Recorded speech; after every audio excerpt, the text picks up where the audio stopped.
like I said, I was speaking with this immigration consultant for Canada entry, right? So this was what happened.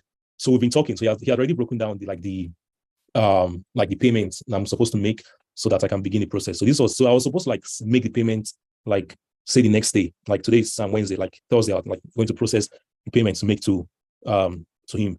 Then I just got a mail, like let's say in the afternoon today, I got a mail from someone talking about, yeah, I'm eligible. Like he saw my profile, I can apply for technician, global talent visa. I'm like, what is this what is technician? What is this? What is this guy saying? It was now then I remembered that sometime in 2020, I had actually come across technician, mind you, like that was like in 2021. All right. So like December 2021, like during holiday, Christmas holiday, I was enjoying myself. I saw a tweet. Someone had just arrived in Heathrow, the airport, and he was tweeting that thank you, technician. I got this, because I went through this route. I was like, what is technician? What is this? What it sounds so lame. Why will something be called technician?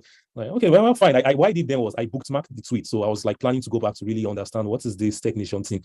So, but I forgot, things came up. That was December, festive period. I was enjoying myself. I was not bothered about what is this technician. So I just bookmarked it with the plan on checking it out later, but I forgot. So it was now when that guy sent me a message on LinkedIn.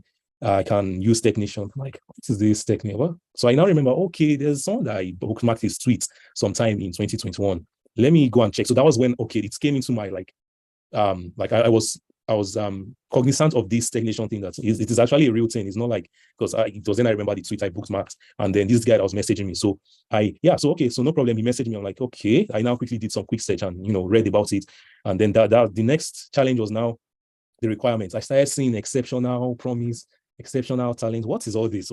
You should be a master of, should have built product-led solution. Like, what is all this? Big grammars everywhere. Portion for technical, and there's portion for business. So, but this guy that contacted him from LinkedIn. So he was like saying he's a consultant to immigration, that he can help me with it.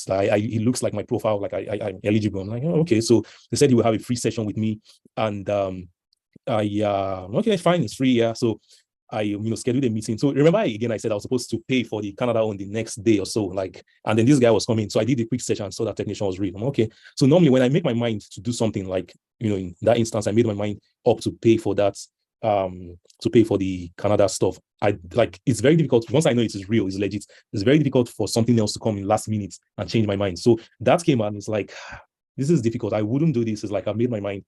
Mostly when I know I've decided this, I already had a plan, right? So, but this came and okay, maybe I can let me hold on this. All right. So I had this meeting with this other guy talking about the UK stuff, technician stuff, and yeah, it sounded pretty good. It was legit, and he was like able to encourage me that I have evidence, I have like the experience. So yeah, okay, fine. I listened carefully, and so, but what he said was that he's going to have they are going to be like a coach to me to put together my evidence, have sessions with me to make sure that I can qualify for the visa. So he said that in order to do that, I had to pay. All right. So, sorry. So I had to pay. And it was kind of like this. Let's assume today is like the last day in May, or second to the last day in May. Next day is like the last day in May. So it was like I had to pay before the end of May, because by June, they were going to increase the price. So it sounded all fishy to me. And I wasn't too sure, but I just, had faith sort of. And okay, let me, I wanted to do this Canada stuff, but this is coming, and it was difficult, to be honest, right? So, but I still just went ahead, and so I paid like half of the consultation fee. So you had to pay half first of all before you could get into before they can start the consultation. So fine, right? So so we started, and so we said I should get evidence, okay, of we have worked and all of that stuff. So that was like now what's like set me on the path of, okay, this is like it's evidence based. If you read through the requirements, you understand like you have to bring all of this evidence and stuff. So that was it. I started looking through. So I started looking through. So this is like the hard part. So I think the context there is there are a couple of you who have experience working, like you've been working for some time. Some of you are entry level, and some of you don't maybe know yet, whether it's tech is for you. All right. So this is one advice I'll give you right now. So for those who are like entry level, all right. So you are here, you've shown interest in the technician visa. Read through that requirement, and then try to see each of the categories, how you can align like your career or daily activities to produce evidence in that, because everything is purely evidence based. And so aside from, which I'll get to shortly, aside from the recommendation letter which you have to get from people you've worked with in the past. Every other thing is evidence-based. So whatever stage you are in, so for those who are like starting, like make sure you have evidence. Then for those who like, have experience, this is the hard part, because that was like kind of my situation, sitting down and then, so you've done stuff, like you've done stuff, but you are just, looking at this requirement from technician, product-led digital technology. How can I align my evidence to meet all of these things? Because that's what they want to see. All right. So that's the hard part. So it requires deep level of introspection. What have I done? So really like taking stock of the things you've done. How has this thing made an impact? I've done this, I've built this. How has it made an impact? How was it innovative? What have I done through these years that is, different, that is novel?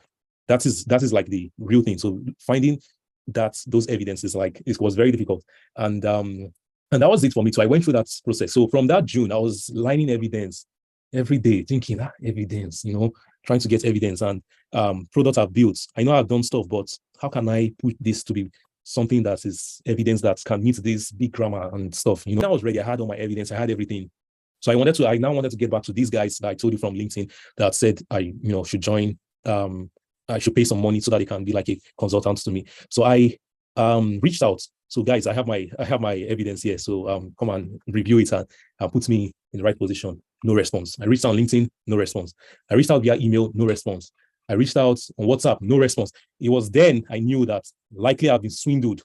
So guys, this is serious. If there's anything you have to take from this, there are a lot of people swindling people out there for this visa and, other visas. So be careful. All right. So okay. So here's the thing. It was difficult because these same people had already given testimonials. Like I knew people too who had given testimonials about these guys that yes, they helped them.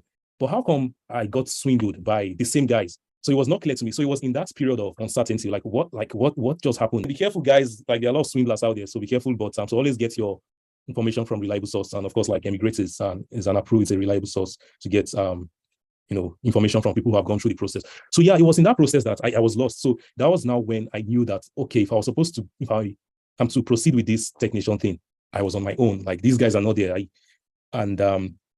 So it was in that process that I heard about eMigr8. I cannot remember exactly how. I attended one open day and I saw it was good stuff. So we were sharing valuable information. So ever since then, I started attending all the eMigr8 open days and was gaining information, taking notes of everything that was being said by the people speaking then. And also going back to look at my evidence, realign it.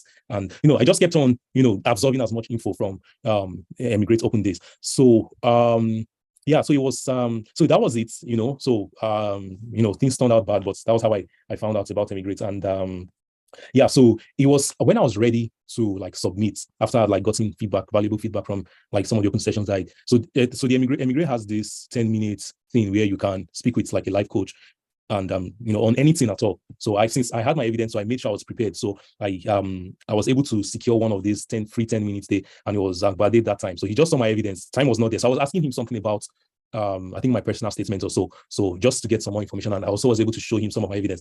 So there was something he said then that you have all of this evidence, but you're not communicating it well. So I can't see the strength, right, of you've built stuff, you've done stuff, but you are not communicating it well. You are not. So what I mean was like the evidence I was not presenting it, so I was not positioning well. Okay, so he gave some pointers then. So I went back to drawing board, read, like proofread it, and put things well. I was also like looking at other online communities too of people who are trying to get this. So like people were discussing, okay, yes, this evidence, we'll make sure it's this, we make sure it conveys this information. All right. So I kept on doing that until I knew I was ready again. I think I had another session again, brief session, just showed him, and then he was able, yeah, this is good. Yeah. So maybe just do this and this. So it was fewer comments then. All right. So it was now then I knew, okay, I have confidence to apply. So it was then I applied.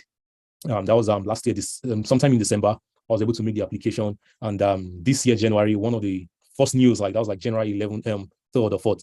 That was like one of still, in festive period. And then I got the mail that had been endorsed. And like, it was like a dream to me, like, whoa, just like that. So it was like actually like, I was excited, like, obviously, but it was quite interesting. Like, okay, wow, that's something. So I was thinking like all these were like, okay, this stagnation thing and then my evidence, but okay, let's see how it goes. So, but when I got there, I'm like, okay, well, that's something. And so it was now